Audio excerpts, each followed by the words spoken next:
Yes,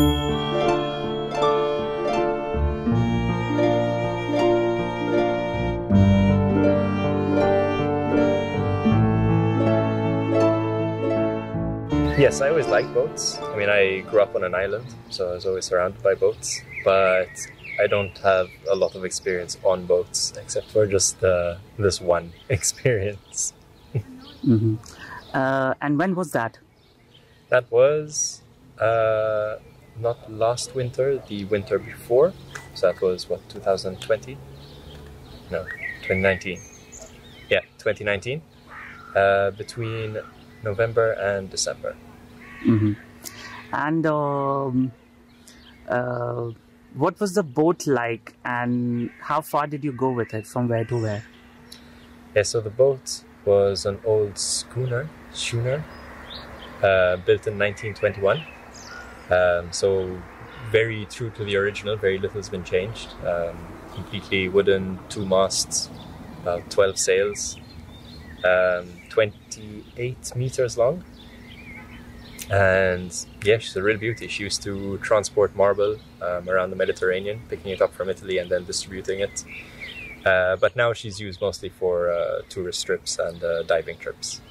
Uh-huh. Mm-hmm. SV Florette. Okay. And how long was it? How long were you on the boat? So I was on the boat for, I think it was about a month and a half, close to 2 months. Yeah. That's a long time, right? That's a long time, yeah. The longest stretch without stepping off the boat or setting foot on land was, I think, 29 days, constantly at sea.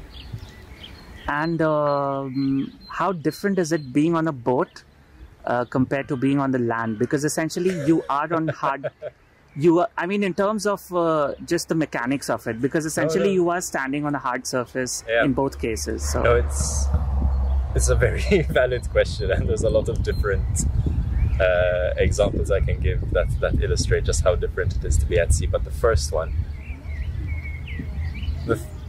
one of the most exciting things to me at the end of the trip, right, was when I got off the ship and I bought a beer at the first bar we found, and I put the beer on the table and I let go, and it stayed right there.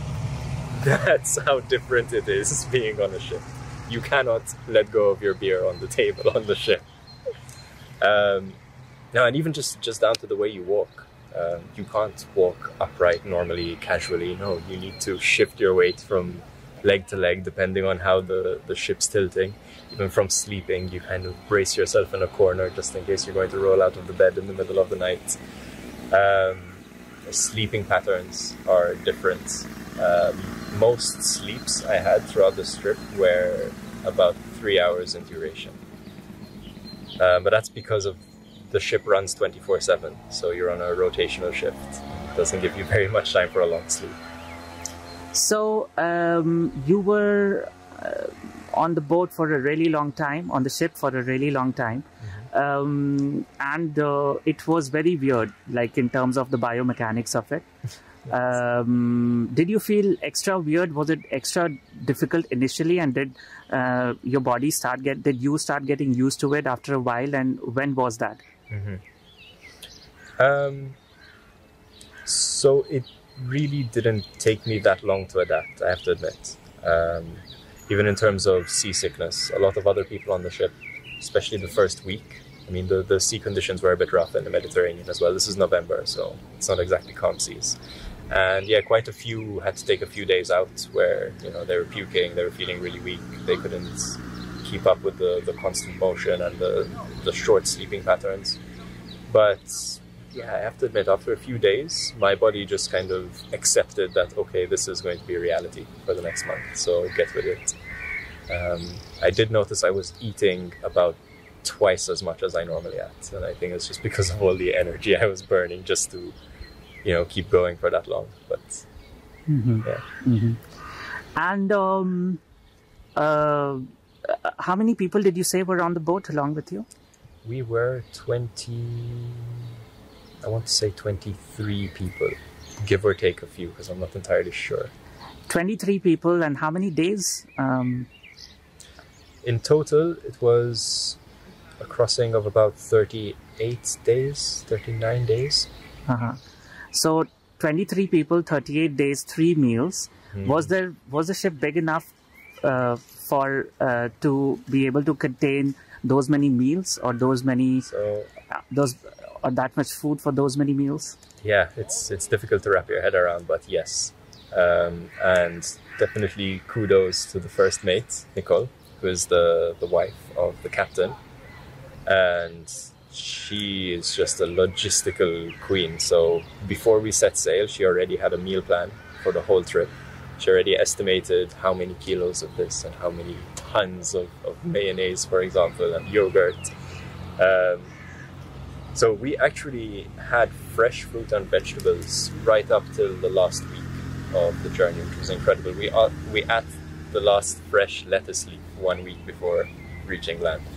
So that's just how much dedication went into the proper storage and preparation and proper stacking of all the food. We had 2 chest freezers, like the kind you find in bars, underneath the bar. And those were obviously packed and had to be bolted shut because there was one morning where it wasn't bolted shut and a big wave came and opened the door, and that was the one with all the tubs of yogurt stacked in there. So just at full speed, these yogurt tubs came flying out of the fridge and just slamming onto the other side of the galley. Galley is ship talk for kitchen. Yeah, that happened a couple of times actually, the yogurt explosion. But besides this, there's a lot of multifunctionality in the way the ship is designed. So for example, underneath the dining table is a chest freezer. The same with the bar, there's no empty space in the bar. It's all hollowed out and there's fridges in there. So also the bilge underneath, so the lowest part of the ship, that's where we stored all the beer and the wine and the heavier food items, sacks of rice. Yeah, there was a lot of food. So apart from being on a contained space, on a closed space with like limited scope for getting away from each other, you were essentially in that kind of a space, apart from the fact that that space was on water. And just the social dynamics of like a bunch of people, 29 people staying in such close quarters for that long a period of time. Yeah. That's not natural, is it? So what was that like? Yeah, this was one of possibly not the only concern, but one of the biggest concerns I had before I got on the ship, because I hadn't met these people before. I only really knew Kim, who was my housemate at the time and longtime friend. It was through her invitation that I ended up on the ship. Thankfully, though, well, it was a very diverse bunch. So, for example, there was Hook and Nancy, who are a couple well into their 70s, retired skydiving instructors, fascinating people. But then you also had, for example, a Swiss doctor who was very reserved and kept to himself. And then, there was the captain himself who grew up on this ship, so you're literally in his house the whole time, and he really makes you feel like you're in his house and you have to do things his way. There's 2 kids, Amber and Jaden, who are the daughters of the captain and first mate. And they were 14 and 9. So that's also was an interesting dynamic with the kids. But also there's this imposed sort of structure on who you get to meet and at what time, because you're split into 3 teams. This is the classical like overnight sailing system where you split into 3 crews, and then it's a rotational shift system of 4 hours. And then every other day I believe you have an 8-hour shift, and that sort of keeps the thing rotating. So you spend a lot of time with the people on your team and you get to know each other very well, because for example you might have a shift that's 1 a.m. till 4 a.m. And you get that every 3 days. So you're up late at night, starry nights. You start chatting and you end up learning a lot about each other. And then there's the crew that you would have seen for about 10 minutes while you hand over, because they were the one before you, and then the other crew that you see for about 10 minutes because you're handing over to them. But very often after that short interaction, you go to bed because you're exhausted, or you grab something to eat. So there were definitely moments for socializing, but there's also this economy of hours, right? Where if you spend an hour on deck chit-chatting, getting to know someone, that's an hour less that you're going to sleep until your next shift.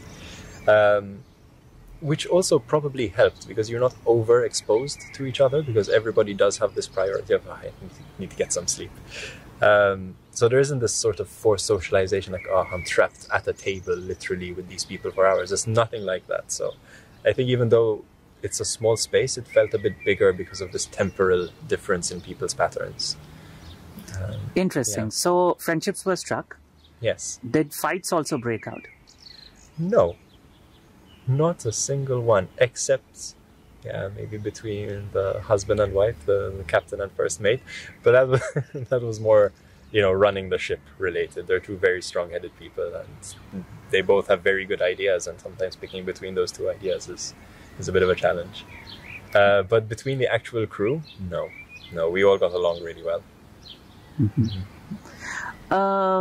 What was the most remarkable thing, or the weirdest thing, the weirdest sight that you saw, or the weirdest sound that you heard, or just like the weirdest feeling that you have? And it could be weird, good, weird, bad. Can you think of something that comes back to you as the most remarkable thing that happened? Yeah, so it was about halfway through the trip, and we had just got out of the Strait of Gibraltar, so we were sailing down the west coast of Africa. We're maybe 200 kilometers off Morocco, and it was a perfectly dark night, really small moon, very few clouds, so you can actually see a lot of stars. You can see the Milky Way up in the sky, but also because the water is quite warm there and quite productive, you get a lot of bioluminescence as well. So you have this beautiful blue, white, starry glow on the top, and then you've got this intermittent green glow underneath.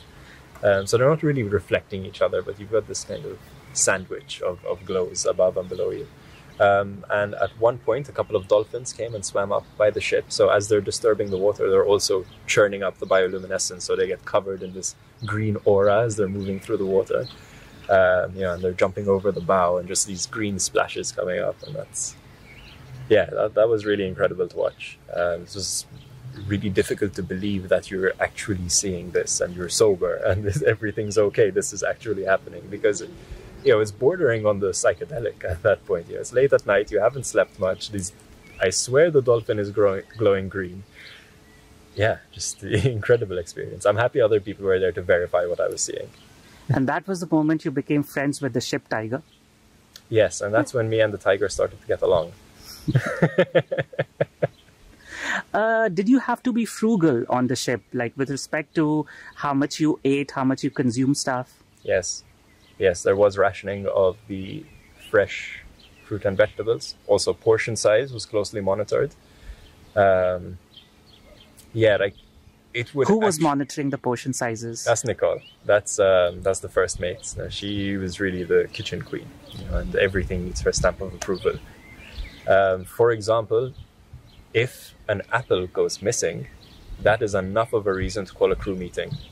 That is enough of a reason to get people out of bed, get them on deck, and find out who had an extra apple. Because that means we're going to run out of apples before Nicole plans that we're going to run out of apples. And that's a serious thing, because, there was no excess food. It was, there was a little bit of a buffer, but not one that you can play around with. So food is precious. And apart from apples, what was the kind of ration that you have? You had? They were big. The kind of food coming out of the galley sort of depended on the weather conditions, right? So if it was a flat day, then it's easy to cook because you don't have one hand that's constantly occupied holding the pot over the fire. You can use both hands to prepare a meal. But then if it's a rough day, then you're getting soup or leftovers or sandwiches. So that's kept it kind of dynamic. Also, if we caught a fish, because we were fishing all throughout, we always had 2 fishing lines over the side. The most commonly caught fish was the mahi-mahi or dolphin fish or lampuka, if you're Maltese. If you caught a fish, we're eating fish while it's fresh. And when you start off, set sail, what are the kind of supplies that you take on board? So, a lot of non-perishables, of course. So there was a lot of pasta, a lot of rice, a lot of dried beans. And we filled the freezers to the brim. There was a lot of different kinds of meats, a lot of sausages. Yeah, a lot of frozen veg, as much fresh veg as we could get. So we set up hammocks all along the saloon downstairs because we found out that apparently fruit and veg last longer in a hammock. It seems to enjoy spending time in a hammock. So there was a lot of that, and everything with, you know, those elastic bands. We use them on the back of the bicycles here. Like, everything's strapped with one of those, just because you don't want your bananas flying across the room. So everything's bolted down. You cannot assume that anything will stay where it's going to, where you put it. A ton of beer. It was a bit of a crisis when we also ran out of beer about 4 days before we hit land. Yeah, we drank a lot of wine that night. What were the toilets like, and how was it like pooping and peeing on board? So we had pretty standard boat toilets where you've got 2 pumps. One pumps in seawater, and then you can switch it, and that pumps everything out into the sea, and it's actually a pumping motion. Painful experience in the toilet. It had very solid wooden toilet seats, which, you know, on a normal day you could rely that it's going to stay upright behind you, but then just one wave and that heavy wooden toilet seat just comes slamming into your back. I actually had a crescent-shaped bruise from the toilet seat slamming into my spine. Yeah, but always using the toilet and using the shower when the ship's tilting from side to side, that's always a challenge, and you end up bracing yourself and holding on. And how often did you shower? Every few days. I'd say every 3 or 4 days. And that's normal, or was that just you? Yeah, it was quite normal. Like when the weather warmed up, as we started getting closer towards the equator, then it was just a matter of a saltwater hose on the deck, and I was hot and sweaty, and that was fine. But before, when it was still November European weather in the Mediterranean, I wasn't very enthusiastic about about the shower. There is hot water, but that's also highly rationed. So it was mostly cold showers. Yeah. There are cruises available in the world, or there is the possibility to be on a ship for a shorter period of time, say 3 weeks or something. Why did you embark upon a voyage that you knew was going to be longer than 100 days? Well, it wasn't longer than 100 days. Okay. Yeah, it was maybe like 38 or something days at sea. I mean, the trip was longer than that because then we had to stop in Spain for a few days and some time in Sicily also. No, so it was really just the opportunity being available. I mentioned my previous housemate, Kim. Yeah, when she was much younger, she worked on the ship, so she was good friends with Ronnie and Nicole, the owners of the ship. And this was always Ronnie's dream. Before the ship's 100-year birthday, he wants to take her out of the Mediterranean, across the ocean with her. She had never been out of the Mediterranean before. And she was finally ready. All these years of fitting the ship and investing in the ship and making it, you know, ocean-worthy, not just sea-worthy. One day, it was just me and Kim on the couch after a day of studying for university, and she got the call from Ronnie saying, "Hey, the ship's ready, and we're setting sail in November. Are you in?" And a lot of excitement, but before she even said yes, she turned around to me and she said, "Do you want to come?" I barely knew what they were talking about. I knew her stories of Florette, this beautiful old tall ship, and sailing. So obviously I said yes instantly.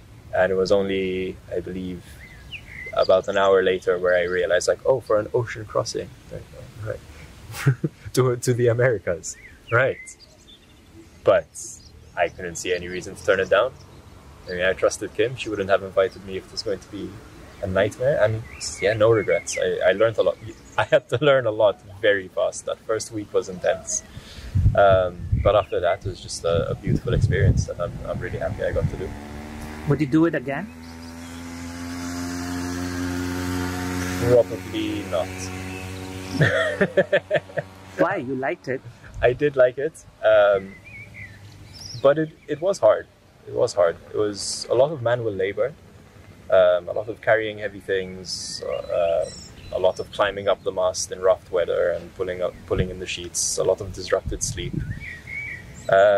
which is fine. I like the intensity of it, but for a shorter period. I don't think I'll do something that long again. Yeah, to the point where I missed going for a walk for more than 28 meters straight. You know, you start to lose it a little bit. You can only stare at the horizon for so long, I think. For me, at least. I mean, I know some people love it, and you know, they're crossing oceans all the time. But for me, yeah, once was enough for now. When you landed for the first time, you took a few stops, as I understand. Yeah. When you made your first stop and you set foot on land, what did that feel like?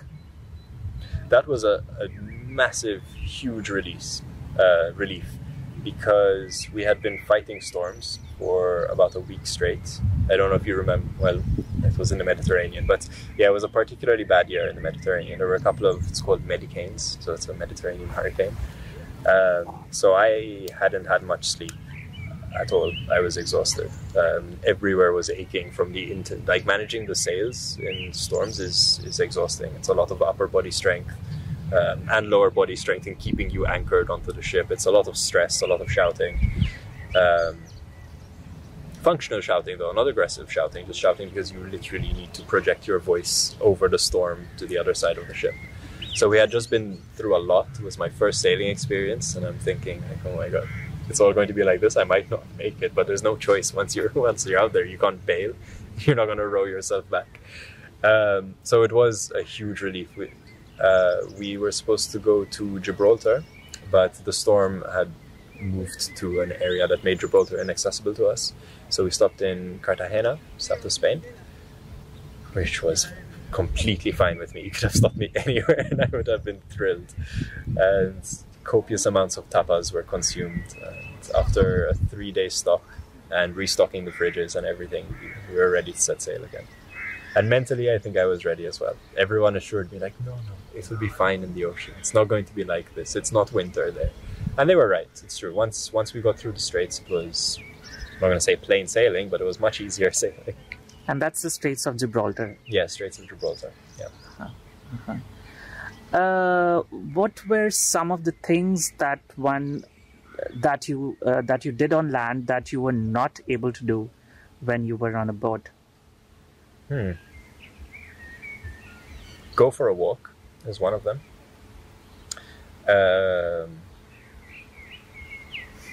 Did you want to, for starters, go online, and were you able to go online, and how intermittent was that, if at all? Yes, now that I'm remembering, yes, we had no internet access for a long time. There were moments, especially in the beginning of the trip, where we were close enough to the coast to actually have a bit of a mobile signal, and yeah, I made good use of those moments and sent my messages. I called my grandfather. But yeah, once we lost sight of Morocco, then that was it for the rest of the duration. I did enjoy that, I have to admit. I mean, I missed communicating with my girlfriend, and that was the thing I missed the most, but yeah, I sort of channeled that into writing her letters. I wrote her a letter almost every day, which is something I've never done before, and I really enjoyed it because it did give me the space to they were more for me than for her in a way, because it was just me reflecting on, like, wow, this is a surreal experience. In fact, so the handwriting in some of them is quite illegible because it's writing while swaying from side to side. So yeah, I did feel the notice of this connectivity, but I really enjoyed it, I have to admit. It was a nice break. Do you like reading, and is that something you were able to do on the ship? And how different is that from reading in your apartment here? No, I burned through a few books there. Quite a bit of Wilbur Smith, historical fiction. And the physics of reading, is that any different, or because you are moving along with the book, it's okay? I don't know, it was kind of okay. I guess maybe that took a bit of adjusting, but I was fine with it.